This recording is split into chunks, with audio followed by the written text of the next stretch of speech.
জুলাই আন্দোলনকারীরা যেমন মৃত্যু ভয়কে উপেক্ষা করেছেন, এই কারণে যেমন আন্দোলনকারীরা সফল হয়েছেন, তেমনি পাশাপাশি শেখ হাসিনার পতনের অন্যতম কারণ হচ্ছে সেনাবাহিনী তাকে আর সমর্থন করে নাই।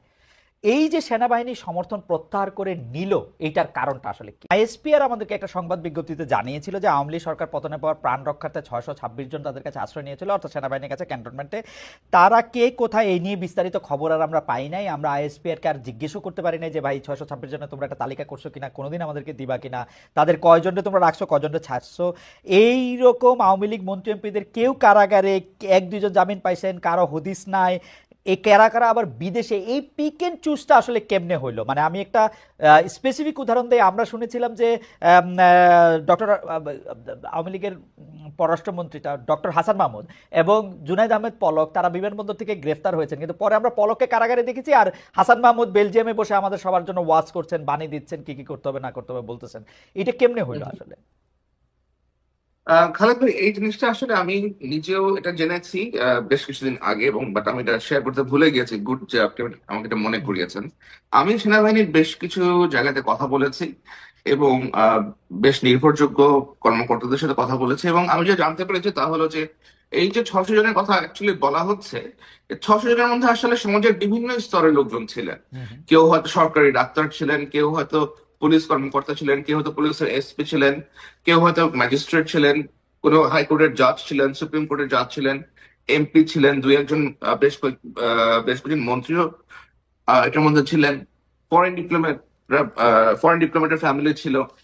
এরকম সমাজের বিভিন্ন জায়গা থেকে লোকজন আসছে, যাদেরকে সেনাবাহিনীর বিভিন্ন জায়গাতে সেনাবাহিনীর আপনার আশ্রয় দেওয়া হয়েছিল, এবং যখন সিচুয়েশন নর্মাল হয়ে যায় তখন তাদেরকে ছেড়ে দেওয়া হয়। হুম।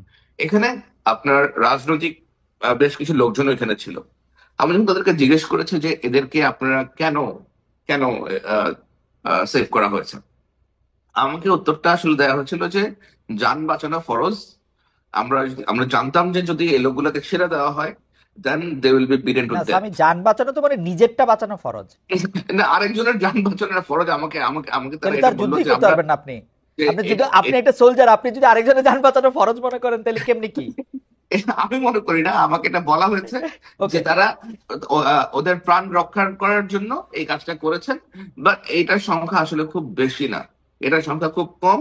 কিন্তু আরেকটা জিনিস আমি আপনাকে বলি, যে যেটা আমি জেনেছি, যে শেখ হাসিনা যখন দেশ ছেড়ে চলে যান, উনি যে দেশ ছেড়ে চলে যাবেন এই জিনিসটা আসলে একেবারেই অপ্রত্যাশিত ছিল। এটা এবং এটা এটা আগে থেকে কোন রকম পরিকল্পনা করা হয় নাই।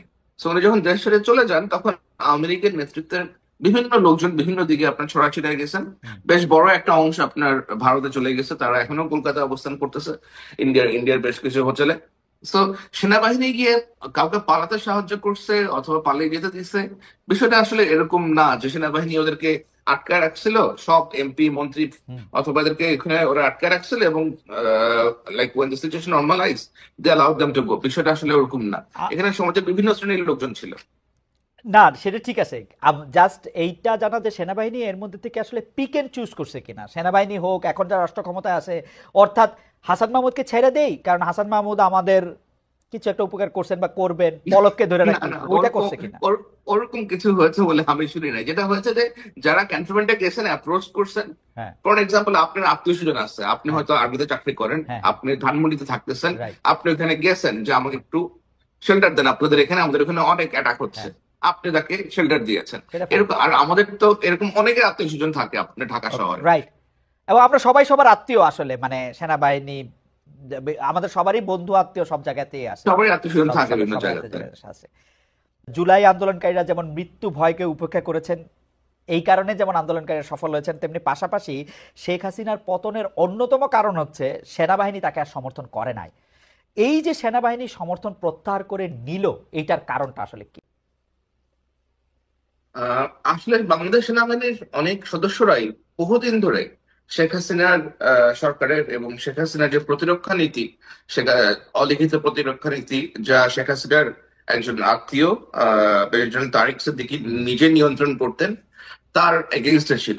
কারণ সেনাবাহিনীতে আসলে যেটা হয়েছে, অনেক অফিসার যারা যথেষ্ট কোয়ালিফাইড, যারা বিভিন্ন দিক থেকে আহ, বেশ মেধাবী, চৌকস, এই কর্মকর্তাদেরকে নিগৃহীত করা হয়েছে এদেরকে বঞ্চিত করা হচ্ছে পদোন্নতি থেকে, বিভিন্ন রকমের ভালো ভালো অ্যাপয়েন্টমেন্ট থেকে, এবং বেছে বেছে এমন কর্মকর্তাদেরকে নেওয়া হয়েছে যারা ধরেন আপনার কখনোই হয়তো জেনারেল মেজর জেনারেল হওয়ার প্রশ্নই উঠতো না একটা সময়। সো এবং আপনার বিডিআর আপনার বিডিআর হত্যার মতো একটা ইনসিডেন্ট আছে which still remains unsolved। তো যে ক্ষোভটা ক্রিয়েট হয়েছে, আপনার সব দিক দিয়ে ক্ষোভ ক্রিয়েট হয়েছে এবং শেখ হাসিনা কিন্তু আপনার একজন কি বলে এটাকে, আপনার how to put this correctly in Bangla, একজন দেয়ার ক্ষেত্রে উনি হাত উজাড় করে দিয়েছেন। সেনাবাহিনী সদস্যদেরকে বেতন ভাতা বৃদ্ধি বলেন, খানা দানার বিষয় বলেন, অনেক কিছু অনেক রকমের ফ্যাসিলিটিস, অনেক কিছু উনি করে দিয়েছেন। কিন্তু এতে এতে কিন্তু আসলে কোনো লাভ হয় নাই। হ্যাঁ, উনি হয়তো টানতে পেরেছেন, বাংলাদেশ সেনাবাহিনী সদস্যদেরকে ড্র্যাগ করতে পেরেছেন একটা নির্দিষ্ট পয়েন্ট পর্যন্ত, কিন্তু যখন পাবলিক এবং স্টুডেন্ট এক হয়ে গেল, সেনাবাহিনী সদস্যদের তো অলরেডি একটা গ্রাজ ছিল আগে থেকে। So they didn't really take her side anymore.